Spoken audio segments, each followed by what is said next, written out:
요한계시록 19장 17절부터 20장 3절까지 말씀입니다.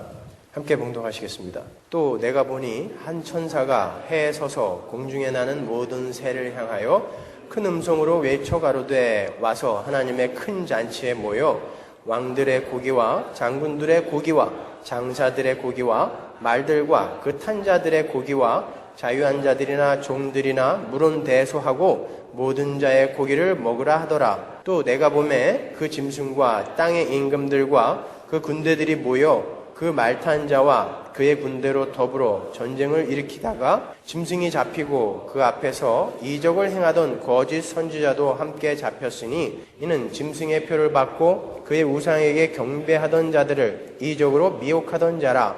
이 둘이 산채로 유황불 붙는 못에 던지우고 그 나머지는 말탄 자의 입으로 나오는 검의 죽음에 모든 새가 그 고기로 배불리우더라. 또 내가 보매 천사가 무저갱 열쇠와 큰 쇠사슬을 그 손에 가지고 하늘로서 내려와서 용을 잡으니 곧 옛 뱀이요 마귀요 사단이라. 잡아 1000년 동안 결박하여 무저갱에 던져 잠그고 그 위에 임봉하여 1000년이 차도록 다시는 만국을 미혹하지 못하게 하였다가 그 후에는 반드시 잠깐 놓이리라. 아멘.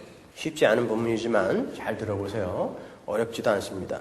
우린 지난주에 여러 가지 천년 왕국설에 관해서 공부를 했습니다. 그리고 우리가 내린 결론이 전천년설, 후천년설, 무천년설 이렇게 여러 가지 천년 왕국설이 있지만 그러한 종말론에 관심을 갖기보다 우리는 오늘 우리가 이 세상을 떠나서 우리의 종말 속으로 떨어질 수 있다라는 각오로 오늘을 준비하며 살자라고 결론을 맺었습니다. 그러나 우리 교회는 성경 해석의 일관성을 유지하기 위해서 무천년설을 지지하며 또 요한계시록 19장 후반부와 20장 초반부를 무천년설에 근거하여 해석할 것이라고 제가 말씀드렸어요. 지난주에 설교가 방송에 나가고 세대주의적 전천년설을 지지하는 분들로부터 많이 전화를 받았어요. 동의할 수 없다라는 내용이 이제 태반이었어요. 그리고 저희 교회 웹사이트 신앙상담란에 계속해서 지금 그런 질문들이 올라오고 있습니다. 그런데 어떡하죠? 저는 오늘 본문을 해석하면서 또 세대주의를 난도질할 수밖에 없어요. 정확하게 성경만을 근거로 설명해 드릴 테니까 그래도 수긍이 안 가면 방송 듣고 또 전화하고 그러지 말고 그냥 그렇게 믿다가들 가십시오. 지난주에 공부하신 내용을 잠깐 다시 떠올려 보면 무천년설은 예수 그리스도의 초림 때 이미 하나님의 백성들이 생겨나게 되었고 그로 말미암아 하나님 나라가 이 땅에 침노에 들어오게 된 것이고 그 하나님 나라의 백성들은 예수 그리스도와 함께 우리 주님 다시 오실 그날까지 이 땅에서 하늘의 왕노릇을 하게 된다라고 제가 말씀드렸어요. 그런데 그 하늘의 왕노릇은 다른 것이 아니라 자기를 비우고 자기를 낮추어서 하나님과 다른 이들에게 유익이 되는 그런 삶이기 때문에 우리의 오염된 육체로는 쉽게 거기에 이룰 수 없다라고 제가 말씀을 드렸죠. 그래서 하나님께서는 징계와 고난을 동원을 해서 우리가 하늘의 왕노릇을 잘 할 수 있게끔 만들고 계신 기간도 바로 그 기간이라고 했어요. 그래서 세대주의자들이 말하는 천년 왕국과 7년 대환란의 기간은 동일한 기간이며 바로 지금 우리가 살고 있는 이 시간이 그 기간이라는 것을 배웠어요. 시편 몇 구절을 보면서 조금 더 부연 설명을 하고 넘어가겠습니다. 시편 2편 7절 보세요.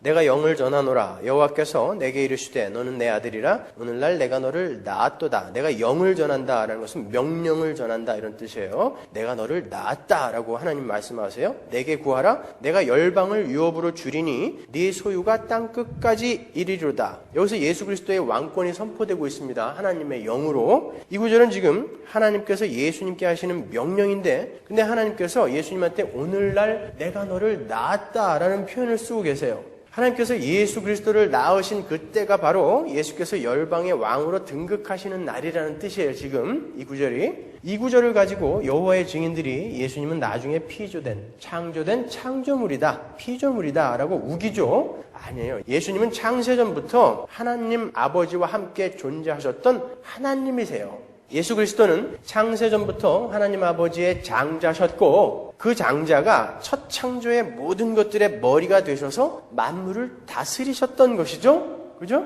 근데 인간의 타락으로 말미암아 새 창조가 필요하게 됐어요. 첫 창조가 아닌 새 창조가 필요하게 됐어요. 그게 새 창조물들이 여러분이란 말이에요. 그리고 여러분이 들어가 있는 그 새하늘과 새 땅, 그게 이제 새 창조란 말이에요. 지금 우리는 옛 창조물 안에 살고 있지만 예수님은 또다시 그 새 창조에 관여하셔야 했어요. 장자로서 하나님께서 이제는 영원히 타락할 수 없는 새 창조를 하시는데 그 새 창조도 예수님을 통해 하시기로 했단 말이죠. 예수님은 기꺼이 그 새 창조 사역을 맡으셨고 그 새 창조를 하는 방법으로 십자가를 지신 거예요. 그렇게 해서 새 창조는 영적으로 완성이 된 거죠. 아직 가시적으로는 이루어지지 않았지만, 그래서 예수님께서 새 창조를 영적으로 완성하신 예수님의 그 부활의 때를 하나님은 오늘날 내가 너를 낳았다라고 표현을 쓰신 거예요. 창조 때도 예수님이 장자였지만 이제 새 창조 때도 예수님이 장자로서 역할을 해야 된단 말이죠. 그러니까 하나님께서 오늘 내가 너를 낳았다라고 표현하신 것은 존재론적인 관점에서 보시면 안 되는 거고 직능적이며 기능적인 관점에서 보셔야 되는 거예요. 성경에 보면은 예수님의 이름이 높아졌다 혹은 그분이 온전케 되었다라는 구절들이 있잖아요. 예수님의 이름이 높아져야 되는 분이에요. 원래 높으신 분이에요. 예수님은 하나님이시니까. 예수님이 온전하지 않으신 분이에요. 온전하신 분이에요. 근데 무슨 말이에요 이게? 예수님의 이름이 높아졌다? 예수님이 온전케 되셨다. 그런 구속사 안에서 그런 직능적 기능적인 관점에서 해석을 해야 되는 거예요. 예수님이 이렇게 하나님의 언약을 완수하시기에 온전하게 그 모든 걸 다 이루셨구나. 그런 면에서 그분이 온전케 되었다. 그 일을 이루어내심으로 하나님의 그 이름을 높이셨다. 이렇게 이야기를 하는 거예요. 예수 그리스도의 십자가에서의 죽으심과 부활하심으로 그렇게 영적으로 새 창조는 완성이 된 것이고, 이 시편 2편의 구절에 따르면 바로 그때 하나님께서 예수님께 열방을 유업으로 주셨고 내 소유가 땅끝까지 이르리로다라는 영을 내리신 거란 말이죠. 그러니까 그 하나님 나라는 예수 그리스도의 초림 때 이미 이루어졌다라는 말이 되는 거예요. 그때 이미 하나님의 왕국은 시작된 것입니다. 그러니까 앞으로 몇 년 후에 천년왕국이 올까? 난 7년 대환란을 지나게 될까? 아니면 그 전에 휴거하게 될까? 이런 거에 관심 갖지 마시란 말이에요. 오늘 본문도 역시 예수 그리스도의 초림을 천년왕국의 시작이라고 이야기하고 있어요. 어디서? 지금 제가 보여드릴게요. 오늘 본문 20장 2절과 3절을 보시면 마귀 사탄이 천년 왕국이 시작되는 그 시점에 무저갱에 결박당한다. 무저갱에 던져지고 무저갱에서 결박당한다라는 내용이 나오죠. 잘 생각해 보세요. 그러니까 마귀가 결박당하는 바로 그때에 천년 왕국이 시작된다라는 말이죠. 그 구절은. 그죠? 이 부분은 전에도 제가 여러 번 설명을 해드렸어요. 사단은 예수 그리스도의 십자가로 말미암아 지금 완전 무장 해제된 상태라고 제가 여러 번 설명해드렸죠. disarmed. 히브리서, 골로새서 이런 거 제가 들어서 설명해드렸잖아요. 그 말은 사단이 이제 하나님의 백성들을 참소할 근거가 없어져 버렸다라는 의미라고 했어요. 사단은 우리의 죄를 지적해서 하나님 앞에 자꾸 고자질을 해갖고 쟤 빨리 죽여요, 쟤 심판하세요 이라고 이야기를 해야 되는데, 이제 예수님이 십자가에서 다 해결해 버리셨기 때문에 우리를 이제 참소할 수가 없어요. 끌고 갈 수가 없어요. 우리가 계속 죄를 지음에도 불구하고, 여러분은 계속 죄를 짓잖아요. 그럼에도 불구하고 사단이 우리를 참소할 수가 없어요. 사단이 할 일은 그건데, 그런 면에서 결박당했다, 그가 무저갱에 던져졌다라고 이야기하는 거예요. 우리를 이제 정죄할 수 없으니까.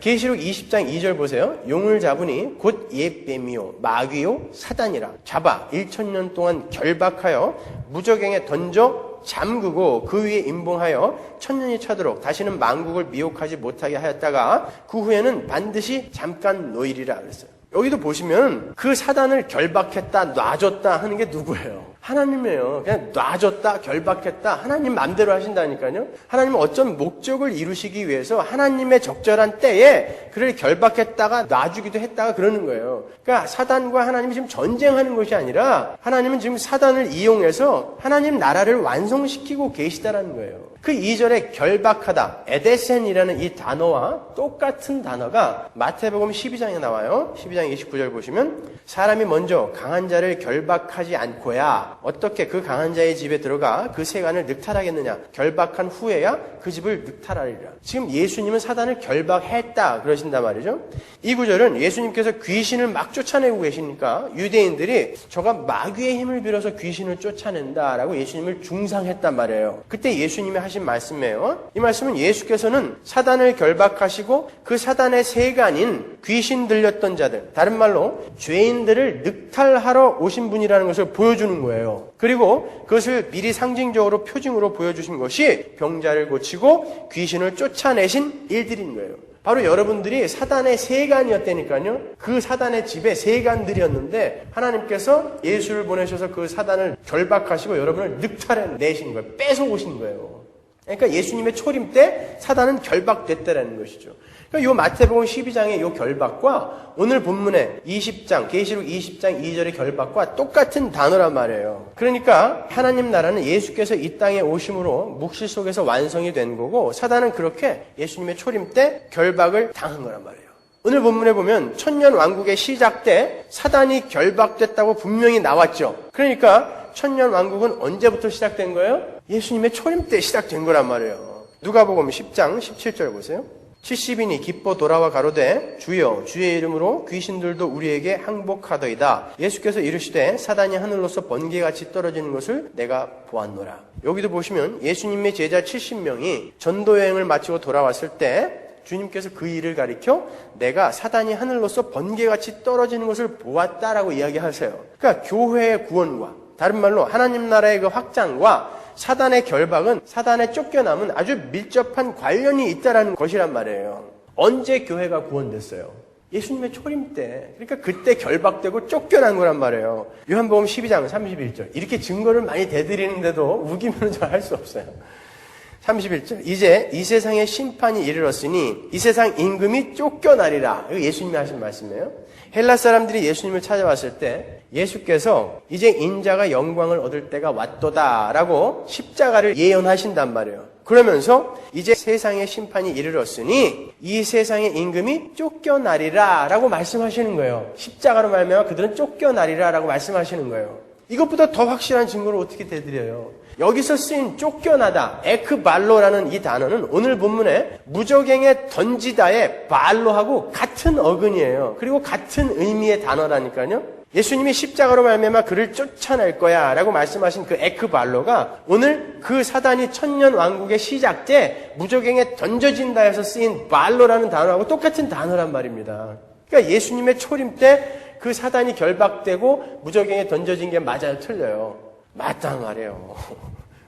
이렇게 반응이 없어가지고 사단이 무적행에 갇혀있는 그 천년 왕국은 이렇게 이미 예수 그리스도의 초림 때 시작이 된 거예요. 그러면 요한계시록의 중간중간에 사단이 성도들과 싸워서 이긴다라는 말이나 땅의 왕들을 미혹해서 군대를 모은다라는 그 말은 무슨 뜻이겠어요? 사단은 분명히 갇혀있다고 하면서 분명 성경은 사탄은 철저하게 패배하고 결박당해서 무력한 존재가 되어버린 것이라고 기록하기도 하는 반면에 계시록 12장 7절에서 12절까지 또 17장 8절에서 11절 마태복음 12장 25절에서 30절 누가복음 11장 14절에서 26절 골로새서 2장 15절 히브리서 2장 14절을 참고하세요. 제가 예전에 다 찾아드린 거라 그냥 읽어드리고 넘어가는 거예요.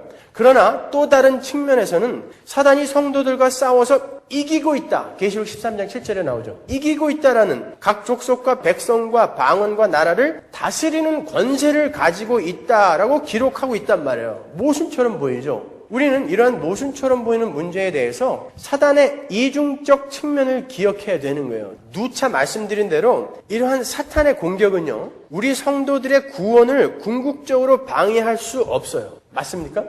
그죠? 그리고 하나님 나라의 완성을 결코 제지하지 못해요. 사단의 공격은. 그러한 면에서 사단이 결박되었다는 거예요. 그러나 하나님은 사단에게 성도들을 공격하도록 허락하신다고 그랬죠. 제가 에베소서에서 아주 몇 시간에 걸쳐서 설명해 드렸는데 왜? 그러한 사단의 발악은 오히려 하나님 나라의 백성들의 거룩에 도움이 되기 때문이다 라고 제가 전신갑주 공부하면서도 그렇고 그 전에도 여러 번 설명해 드렸잖아요. 자, 사단은 우리가 아까도 봤지만 하나님의 백성들을 위해서 지금 사용되어지고 있는 거예요. 어떤 시점에는 갇혔다가 어떤 시점에는 풀려났다가 이렇게 하나님이 사단을 마음껏 부리면서 하나님의 백성들과 하나님 나라의 완성에만 관심을 두고 지금 뭔가 일을 진행시키고 계시는 거예요. 그런 의미에서 사단이 막 공격을 하고 있음에도 사단이 결박당했다라고 이야기하는 것입니다. 이거 아주 중요한 거예요, 여러분. 사사기 3장 1절 보세요. 여호와께서 누가? 여호와께서 가나안 전쟁을 알지 못한 이스라엘을 시험하려 하시며 이스라엘 자손의 세대 중에 아직 전쟁을 알지 못하는 자에게 그것을 가르쳐 알게 하려 하사, 목적이 나오죠? 남겨두신 열국은, 적들을 남겨뒀단 말이에요. 누가? 하나님이 뭘 하려고? 이스라엘에게 뭘 가르쳐 주려고 하나님이 적들을 남겨주셨대요. 그 적들이 누구예요? 블레셋 5방백과 가나안 모든 사람과 시돈 사람과 바알 헤르몬 산에서부터 하맛 어구까지 레바논 산에 거하는 히위 사람이라. 많이도 남겨놓으셨죠? 이스라엘 대적들이에요, 이게. 근데 누가 남겨놓으셨다 그래요? 하나님이 이스라엘에게 뭘 가르쳐 알게 하려 하기 위해서 하나님이 남겨두셨다 그런단 말이에요. 4절. 남겨두신 이 열국으로 이스라엘을 시험하사. 계속 반복해서 나오잖아요. 그러니까 대적은 왜 있는 거예요? 지금 하나님과 전쟁하는 거예요? 아니, 하나님이 남겨두신 거예요, 지금. 여러분을 위해, 하나님 나라의 완성을 위해 남겨두신 거란 말이죠. 그러면 20장 3절에 마귀가 1000년 후에 잠깐 동안 풀려난다라는 말은 무슨 의미겠어요? 이제 마귀의 공격은 점점 거세져요. 거세지지 않는 것처럼 보이지만 마귀는 지금 안 보이는 곳에서 우리를 더 죽여가고 있어요. 이 문명과 문화, 과학의 발달함으로 인해서 우리의 영은 계속 죽어가고 있어요. 너무 바빠졌어요. 너무 분주해졌어요. 너무 좋은 게 많아서 영적으로 여러분이 성경이 있는 시간, 기도하는 시간이 점점 줄어납니까? 늘어납니까? 줄어들어요. 여러분이 전에 여러분 어렸을 때와 요즘과 성경 볼 시간이 어느 때가 더 많았습니까? 어차피 그때나 지금이나 아니고요. 과학이 발달하고 문명이 발달하고 돈이 생기면 성경을 보고 기도를 할 시간이 점점 줄어들어요. 사단은 그렇게 아주 교묘하게 우리를 미혹하고 우리를 유혹한다니까요. 우리를 죽여가고 있어요. 지금 우리를 점점 거세게 공격하는 거예요. 이 공격이 점점 거세져서 마지막에는 극에 달할 거라는 거예요. 그게 잠깐 풀려난다라는 의미인 것입니다. 이제 20장 1절에서 3절까지는 해결이 됐어요. 그 관점을 갖고 19장의 그 마지막 최후의 전쟁을 한번 풀어보자고요. 그럼 아주 쉬워요. 19장 17절부터 21절까지에는 두 가지의 환상이 등장하고 있어요. 17절이 내가 보매라는 단어로 시작되죠. 그리고 19절이 또 내가 보매 이렇게 시작된단 말이에요. 그러니까 두 가지 환상이라는 의미예요. 내가 보매 그러면 항상 환상이 나왔잖아요. 여러분이 보시면 아시겠지만 17절과 18절 그리고 19절부터 21절까지의 내용은 같은 사건을 반복해서 설명하고 있는 거예요. 계시록 19장 17절 보세요. 또 내가 보니 한 천사가 해에 서서 공중에 나는 모든 새를 향하여 큰 음성으로 외쳐 가로되 와서 하나님의 큰 잔치에 모여. 이런 단어들을 잘 기억해 두세요. 왕들의 고기와 장군들의 고기와 장사들의 고기와 말들과 그 탄 자들의 고기와 자유한 자들이나 종들이나 물은 대소하고 모든 자의 고기를 먹으라 하더라. 한 천사가 공중의 모든 새들에게 큰 음성으로 외쳐요. 왕들의 고기와 장군들의 고기와 장사들의 고기와 말들과 그 탄 자들의 고기와 자유한 자들이나 종들이나 물은 대소하고 모든 자의 고기를 다 먹어라. 그리고 새가 고기를 먹는 장면으로 끝나는 거예요. 이렇게 한 장면 끝나는 거예요. 그리고 19절부터 또 내가 보매 그러는데 똑같은 내용이 또 나와요. 새가 또 고기를 먹어요. 보세요. 19장 19절 또 내가 보매 그 짐승과 땅의 임금들과 그 군대들이 모여 그 말탄 자와 그의 군대로 더불어 전쟁을 일으키다가 짐승이 잡히고 그 앞에서 이적을 행하던 거짓 선지자도 함께 잡혔으니 이는 짐승의 표를 받고 그의 우상에게 경배하던 자들을 이적으로 미혹하던 자라. 이 둘이 산채로 유황불 붙는 못에 던지우고 그 나머지는 말탄 자의 입으로 나오는 검의 죽음에 모든 새가 그 고기로 배불리우더라. 근데 17절, 18절과 19절과 21절에서 새들이 먹는 고기가 다르죠. 고기만 달라요. 근데 내용은 똑같단 말이에요. 이 두 환상은 같은 환상인데요. 17절, 18절에서는 사단과 그 짐승들을 추종하는 자들의 멸망에 초점을 두고 그리고 있는 것이고 19절에서 21절까지의 내용은 그들을 사주하던 짐승과 거짓 선지자, 그것도 짐승이죠?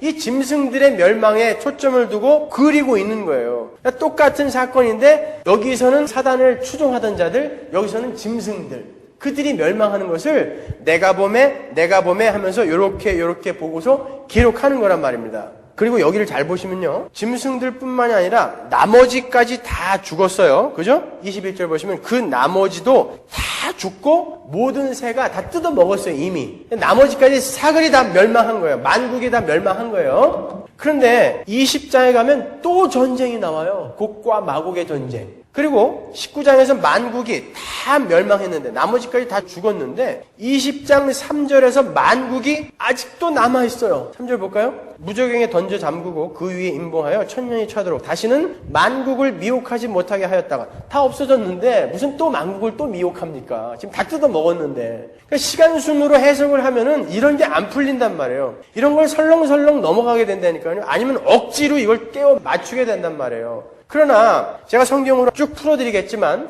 여러분들이 이것을 이 말세의 기간 동안에 일어날 그리고 이 우주의 종말에 일어날 그러한 이 전쟁을 계속해서 우리에게 경계의 목적으로 반복하고 있는 것이구나 라는 것을 알고 보면 아주 수월하게 풀린단 말이에요. 종합을 해보면 오늘 본문 19장 후반부의 그 전쟁은 요한계시록 전반에 걸쳐서 반복되어 기술되어 있던 바로 그 전쟁이 또 반복해서 기록되어 있는 거예요. 세대주의자들의 주장처럼 절대 역사적인 순서가 아니란 말이에요. 제가 조금 더 확실하게 확인을 시켜드리고 갈게요. 이 19장 17절 이하의 전쟁은 에스겔서 38장과 39장을 그대로 옮겨다가 인용한 거예요. 전에도 한번 우리가 찾아봤지만 오늘 한번 또 보자고요. 요한계시록 20장에 곡과 마곡의 전쟁이 나와요. 19장의 그 전쟁 말고 또 곡과 마곡의 전쟁이 나오는데 그것이 어떻게 에스겔서 38장, 39장에 다 나와 있는지 한번 잘 보시란 말이에요.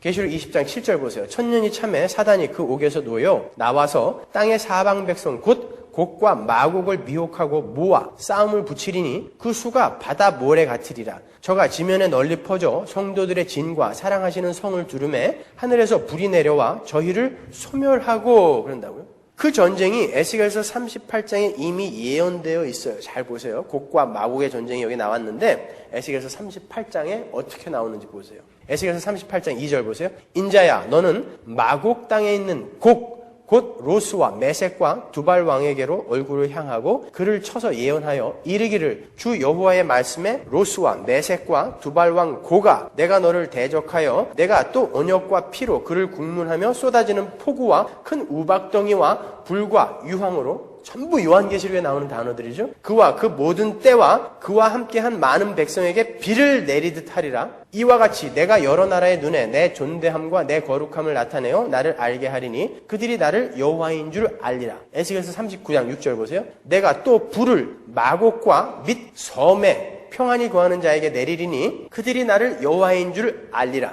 요한계시록 20장의 그 곡과 마곡의 전쟁과 단어들까지도 똑같아요. 39장 17절로 가면 그 곡과 마곡의 전쟁에 오늘 본문 19장에 그 새들이 등장해요. 그러니까 이건 같은 걸 이야기하고 있다는 거예요. 지금 에스겔서를 인용을 해서 요한이 19장 20장 아니 그 앞에서도 계속 같은 전쟁을 반복하고 있는 거예요. 볼까요? 에스겔서 39장 17절 보세요. 너 인자야 나 주 여호와가 말하노라 너는 각종 새와 들의 각종 짐승에게 이르기를 너희는 모여 오라 내가 너희를 위한 잔치 곧 이스라엘 산 위에 예비한 큰 잔치로 너희는 사방에서 모여서 고기를 먹으며 피를 마실지어다. 오늘 본문 19장 17절 이해와 단어들까지 또 똑같죠. 잔치, 새 그대로 다 나오잖아요. 너희가 용사의 고기를 먹으며 세상 왕들의 피를 마시기를 바산의 살찐 짐승 곧 수양이나 어린 양이나 염소나 수송아지를 먹듯 할지라 내가 너희를 위하여 예비한 잔치의 기름을 너희가 배불리 먹으며 그 피를 취토록 마시되 내 상에서 말과 기병과 용사와 모든 군사를 배불리 먹을지니라 하라. 나 주 여호와의 말이니라. 그러니까 우리가 공부하고 있는 오늘 본문은 에스겔서의 그 곡과 마곡의 전쟁을 그대로 옮겨놓은 것인데 오히려 39장의 내용을 19장에다가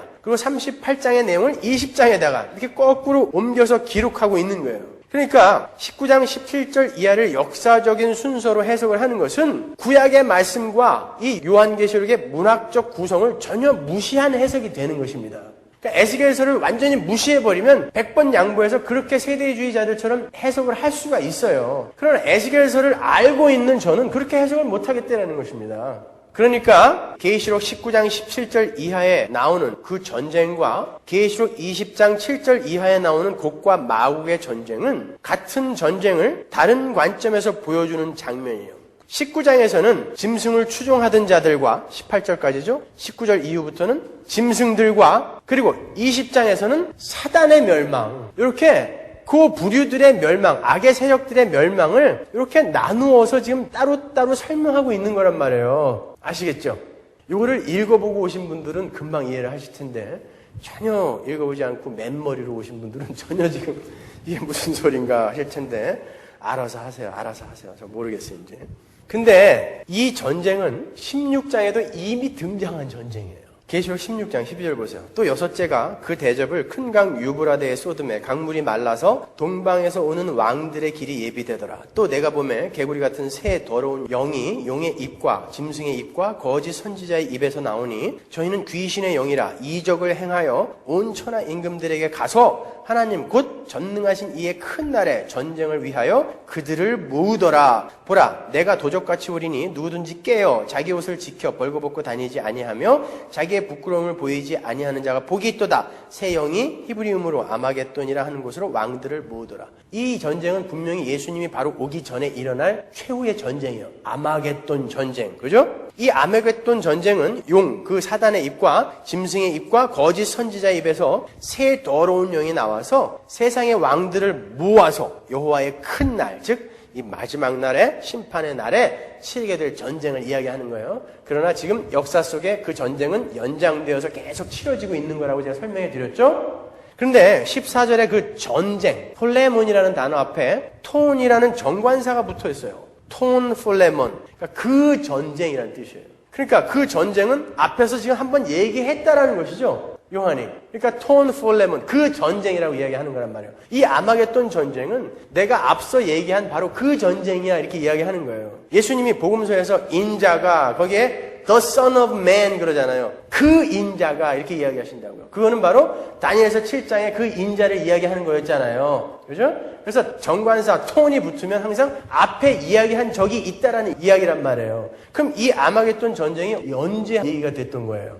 15장 보세요. 1절. 또 하늘에 크고 이상한 다른 이적을 보매 일곱 천사가 일곱 재앙을 가졌으니 곧 마지막 재앙이라 하나님의 진노가 이곳으로 마치리로다. 잘 보시면 지금 이게 대접 재앙인데 하나님의 진노가 이제 맞춰지는 거예요. 하나님의 진노가 맞춰지면 이제 전쟁이 있어요, 없어요? 없어요. 그러니까 대접 재앙이 끝이에요. 이 이야기가 바로 이 마지막 재앙인 대접 재앙의 이야기. 이 이야기가 아마겟돈 전쟁이고 오늘 우리가 본 곡과 마구의 전쟁이고 19장 이하의 그 전쟁인 거예요. 그게 어떻게 끝나나 보세요. 대접 재앙이 16장 19절. 큰 성이 세 갈래로 갈라지고 만국의 성들도 무너지니 큰 성 바벨론이 하나님 앞에 기억하신 바 되어 그의 맹렬한 진노의 포도주 잔을 받음에 지금 바벨론의 멸망으로 이렇게 정리를 하고 있어요. 대접 재앙을. 각 섬도 없어지고 산악도 간데 없더라. 아까 우리가 에스겔서에서 하나님이 마곡과 어디에다 불을 내렸다고 그랬어요? 섬에다가 불을 내렸다고 그랬잖아요. 여기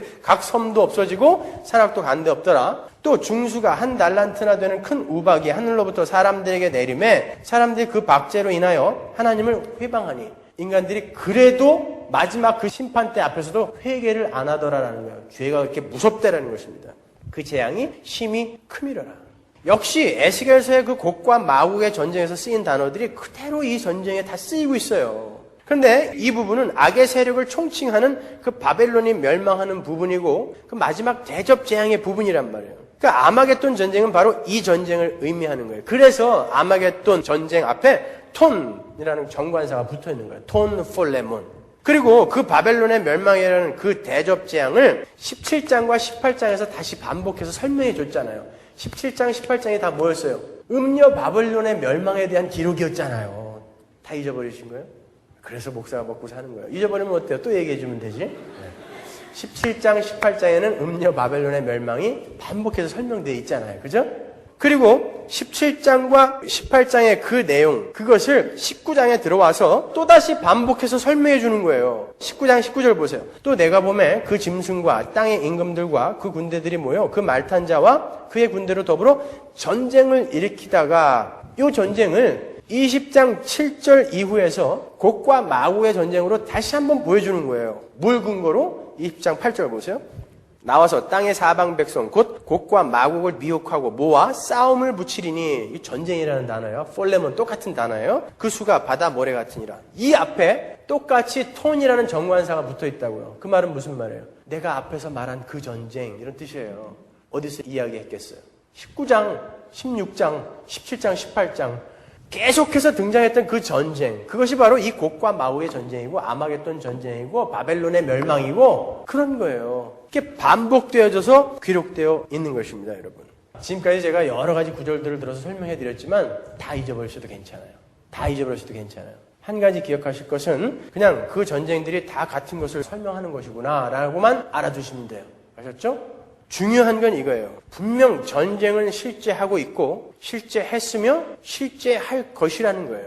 반드시 심판은 있을 거라는 거예요. 그리고 그 심판은 지금도 일어나고 있다는 거예요. 우리가 7 재앙에서 살펴봤잖아요. 그건 지금도 일어나고 있다는 것입니다. 우리가 이미 앞에서 다 공부한 부분이지만 그 모든 마지막 때의 전쟁들은 마지막에 딱 한 번 일어나고 마는 전쟁이 아니라 하나님의 자녀가 존재하는 그 역사의 모든 현장에서 끊임없이 반복되고 있는 전쟁이라는 거예요. 왜 하나님은 그 전쟁을 그렇게 역사 속에서 끊임없이 반복시키고 있는가? 그건 우리가 이미 알고 있어요. 제가 조금 이따 다시 설명해 드리겠지만 분명 결국에는 마지막 결전의 날이 있겠지만 우리는 그 전쟁의 연장선상에서 끊임없이 작은 전쟁들을 치르고 있는 거예요. 그다음에 그 전쟁의 내용이 뭡니까?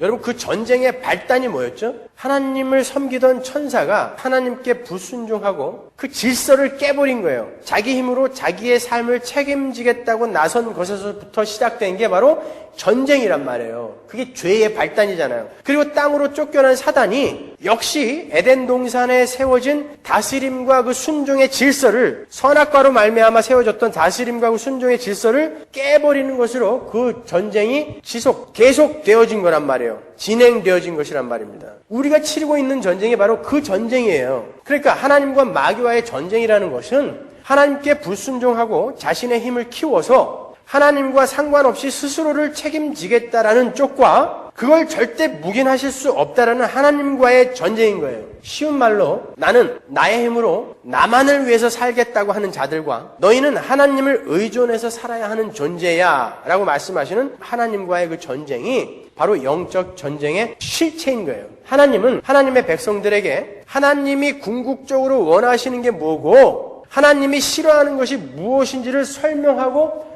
설득시켜서 하나님 나라에서 영원한 그 화목의 관계를 유지하고 살고 싶으셔서 지금 마귀를 동원해서 그걸 설명하고 계시는 거예요. 그래서 하나님은 지금도 마귀를 불못에 던져넣을 능력이 있으심에도 불구하고 놔두시는 거죠. 그걸 통해서 하나님이 뭘 싫어하는지 어떤 것들을 심판하는지를 하나님이 우리에게 지금 경험케 해주시는 거예요. 하나님은 지금 하나님 앞에서 하나님을 의존하지 않고 자신의 힘을 의존하는 자들을 무장 해제시키시는 전쟁을 하고 계신 거예요. 그 전쟁에 여러분이 들어가 있는 거예요. 그래서 하나님이 여러분을 자꾸 지금 무장 해제시키고 계신 거예요. 왜? 새하늘과 새 땅에 데리고 들어가서 살라고. 그렇게 마귀와 마귀의 다스림을 받고 있는 죄인들이 추구하는 것은 한마디로 자기 가치 향상이에요. 그죠? 나예요. 이 우주의 중심에 나를 갖다 놓는 거. 자기 가치 향상. 그게 성경이 말하는 죄예요. 하나님은 그것을 향해서 칼을 뽑아 드시는 거예요. 그리고 결국 모든 피조물들을 그 발 앞에 무릎 꿇리실 거예요. 근데 중요한 건 그러한 마귀적 지향이 구원을 받은 하나님의 백성들 속에도 여전히 남아있다는 게 문제인 거예요. 그래서 하나님은 그 하나님의 백성들 속에 남아있는 그 마귀적 본능들을 하나하나 깨가는 전쟁을 성도의 삶 속에서 일으키고 계시는 거예요. 그리고는 결국에는 성도 안에 남아있는 그 더러운 것들을 다 전멸시키시고 오늘 본문의 말씀처럼 그 모든 더러운 것들을 새가 뜯어먹게 만드실 것이고 성도들을 정금같이 단련해내실 거란 말이죠. 그래서 그 새에게 먹이를 주기 위해 여러분 안에 들어있는 그 마귀적인 본능, 오염, 부패성 이런 것들을 지금 막 뜯어내시는 거예요. 신앙생활을 통해서. 나는 없는데요? 웃기지 마세요. 다 있어요. 그 착각이라는 거예요, 그게. 나는 없는데요. 근데 왜 이렇게 고통스럽게 만드세요? 웃기지 마시라니까요. 그 사람이 하나님으로부터 지금 다스림을 받고 있는 하나님의 백성이에요. 그게요. 나는 예수 믿고도 왜 이렇게 편해요? 안녕히 가세요. 그런 사람은 예수 믿는 사람 아닙니다. 절대 그럴 수가 없어요. 우리는 날 때부터 죄인인데 어떻게 예수 믿고도 편안해요?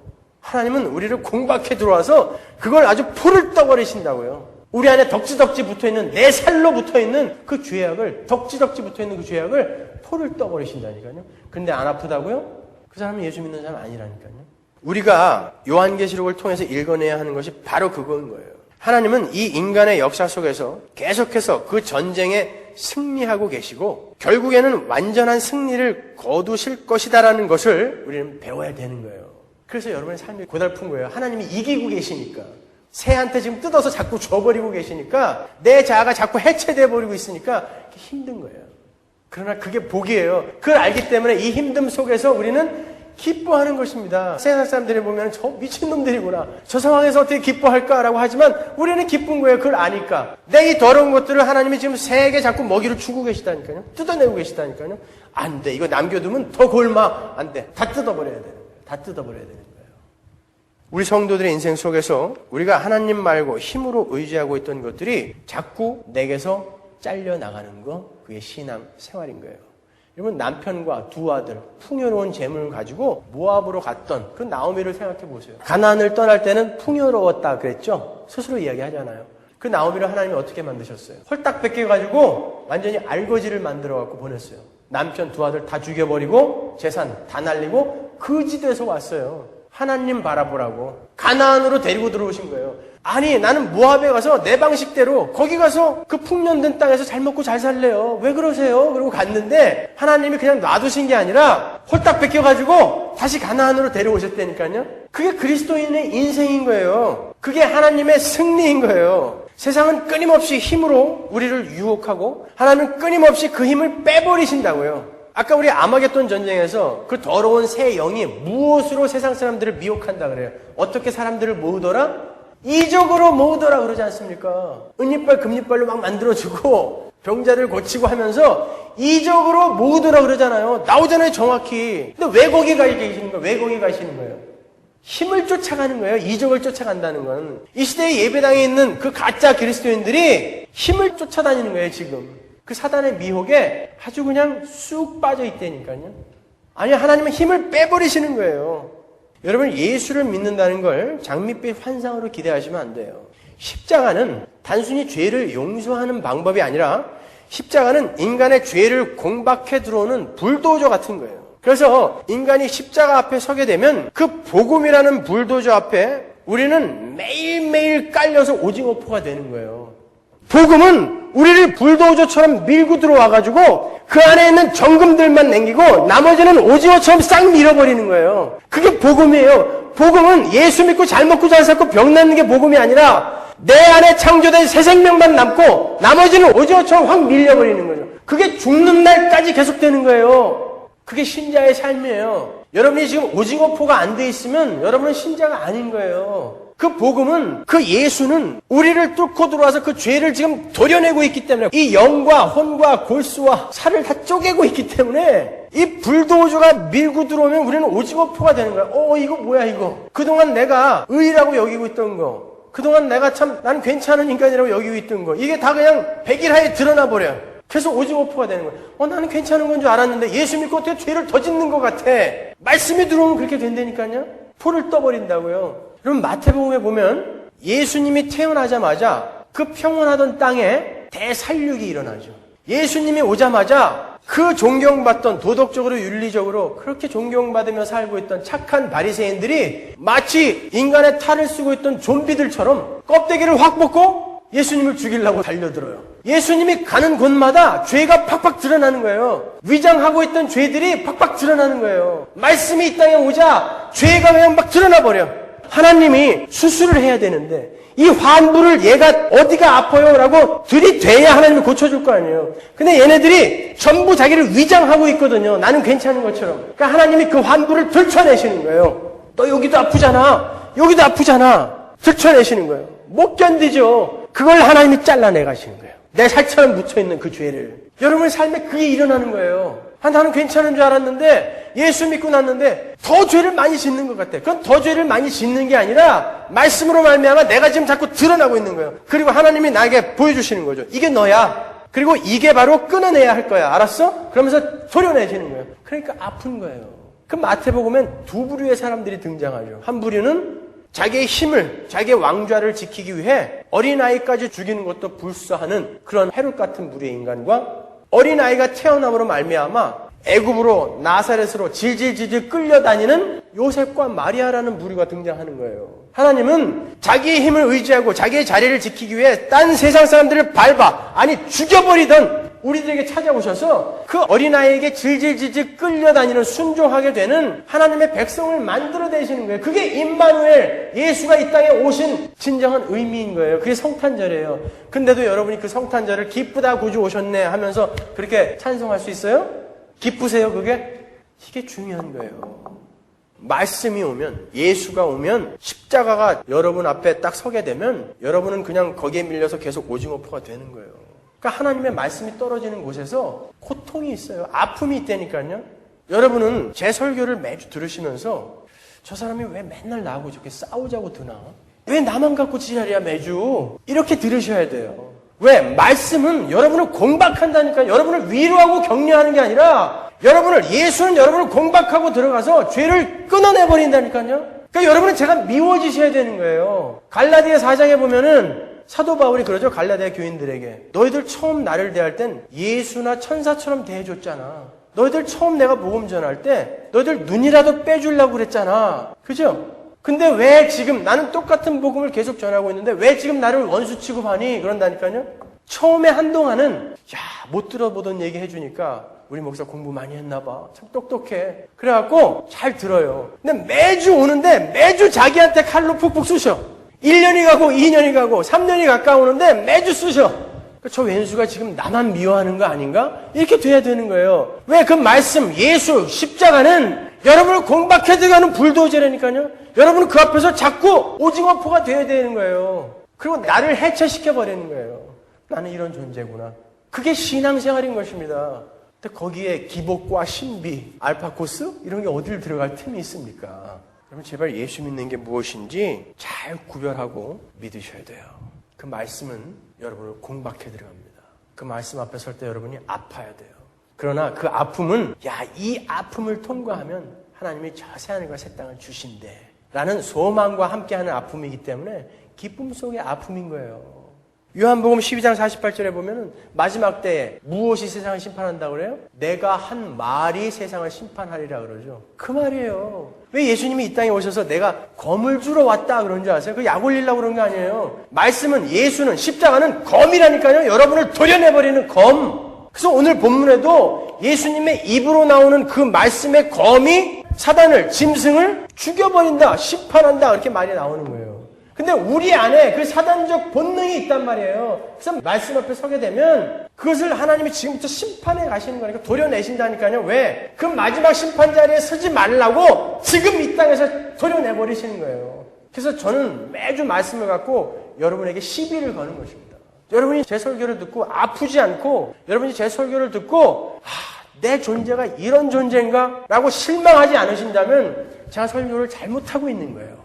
그냥 어줍지 않은 전천년, 후천년, 무천년 이런 거에 관심 두지 마시고 그런 거 갖고 잘난 척 하려고 하지 마시고 신앙생활을 하시라니까요. 신앙생활을. 성경은 이렇게 반복해서 또 점층적이며 점진적인 방법으로 우리 성도들에게 일어난 일과 우리 성도들이 마땅히 살아내야 할 바와 종국의 이 세상이 어떻게 끝이 날 것인가에 대해 설명하고 지적하고 경고함으로써 우리를 양육하고 우리를 성숙으로 인도하며 우리의 거룩을 완성시켜 가고 있는 거예요. 그러니까 다른 거에 관심 두지 마시고 오늘도 나를 죽여 남을 살리는 그 십자가로 인도하고 계시는 예수님께로 여러분의 발걸음을 옮기셔야 되는 거예요. 어떤 분들이 우리 교회는 말씀은 좋은데 사랑이 없다 이렇게 말씀하시는 분들 계세요. 사랑이 뭡니까? 상대방이 지옥 가든 말든 그 사람들이 듣고 싶은 이야기 해주고 그 사람들 얼르고 달래서 기쁘게 해줘가지고 그 사람들한테 인기 끄는 게 사랑입니까? 진짜 사랑이 뭐예요? 천국이 어떤 곳인지 알기 때문에 두들겨 패서라도 끌고 가는 게 사랑이지 비유 맞춰주는 게 사랑이냔 말이에요. 어디서 그런 소리를 함부로 하십니까? 왜 사랑이 없어요 우리가요? 뭐가 사랑이냔 말이에요. 여전히 거기에도 나예요 나. 왜 나를 사랑 안 해줘? 그거 깨란 말이에요. 그거 깨드리는 게 사랑해드리는 거예요. 아시겠어요? 저는 여러분을 너무너무 사랑하고 있어요. 얼마나 사랑하고 있는지 매주 경험하시죠? 그런 사랑을 하세요. 기도하겠습니다.